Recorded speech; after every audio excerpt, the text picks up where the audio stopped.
2 को किसी भी बड़े क्रिटिक ने अच्छा रिव्यू नहीं दिया, चाहे वो कोमल नाहटा हो, चाहे तरन आदर्श हो, चाहे के हो, चाहे नरेंद्र गुप्ता हो, राजीव चौधरी हो और अन्य गणमान्य फिल्म क्रिटिक्स हों।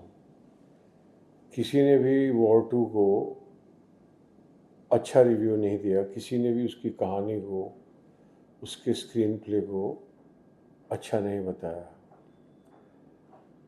मगर इस सब के बावजूद वॉर 2 अपने पहले हफ्ते में अपने हिंदी, तेलुगु और तमिल वर्जन में 200 करोड़ के कलेक्शन को केवल भारतवर्ष में ही पार कर देगी, जो एक बहुत ही बड़ी उपलब्धि है।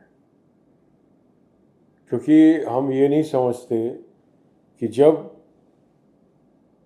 200 करोड़ की कलेक्शन होती है भारतवर्ष के अंदर, और अगर हम इस कलेक्शन के अंदर इसी दौरान हुई कुली फिल्म के कलेक्शन को भी जोड़ देते हैं, जो कि 250 करोड़ की लगभग है, तो एक सप्ताह के अंदर और बहुत ही कॉन्सेंट्रेटेड जगह में, बिकॉज जितनी भी मल्टीप्लेक्सेस हैं वो सारी की सारी मॉल्स के अंदर लोकेटेड हैं, तो ये जो कलेक्शन हो रही है वो मॉल्स के अंदर हो रही है मोस्टली 95%।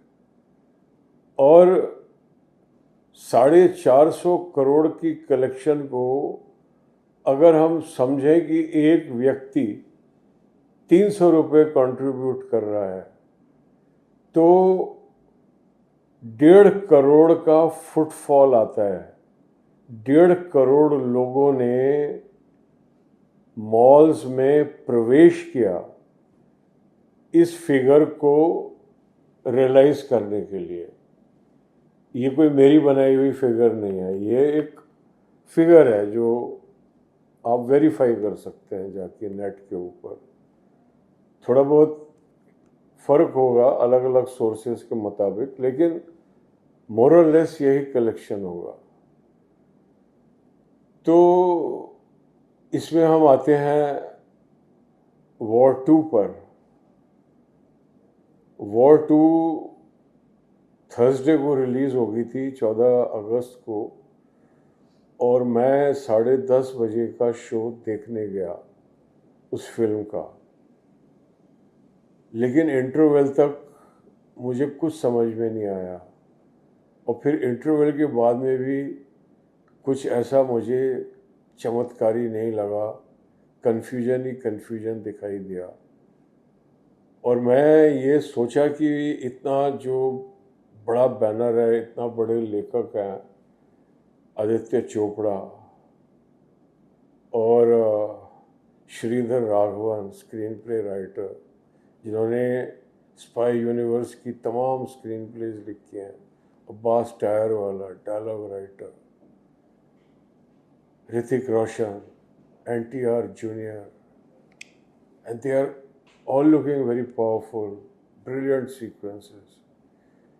तो मुझे लगा कि कुछ मेरे परसेप्शन में गड़बड़ी है, something is wrong with me.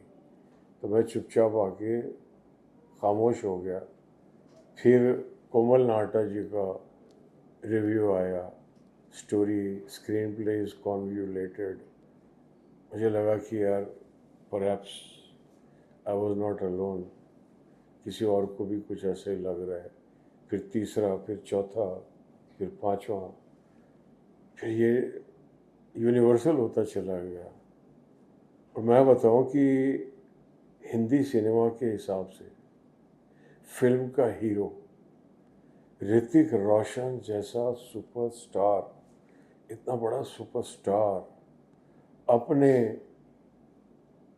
Boss को, चाहे वो एक्स बॉस हो, अपनी प्रेमिका के पिता को कोल्ड ब्लडेड गोली मार दे,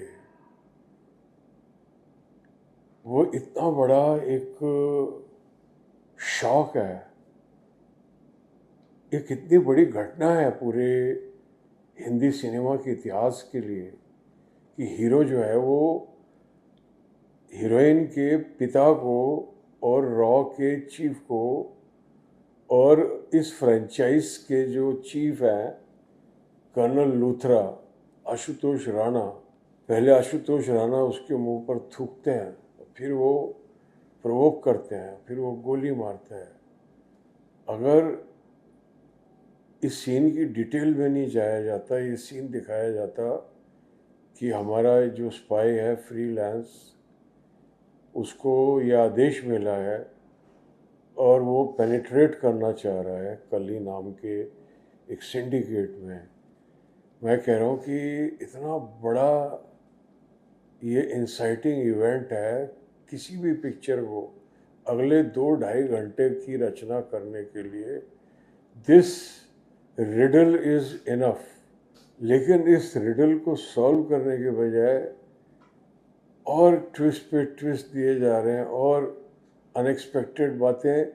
as a result the whole thing, as Komal ji has very aptly use the term convoluted, बहुत घिचपिच हो जाता है, बहुत कन्फ्यूजन पैदा हो जाता है। लेकिन मैं कह रहा हूँ कि इस सब के बावजूद पिक्चर 200 करोड़ का कलेक्शन कर रही है, लगभग 50 करोड़ का तेलुगु में और 150 करोड़ का हिंदी में और थोड़ा बहुत तमिल में, सब मिला के 200 के आसपास। I think it's fantastic.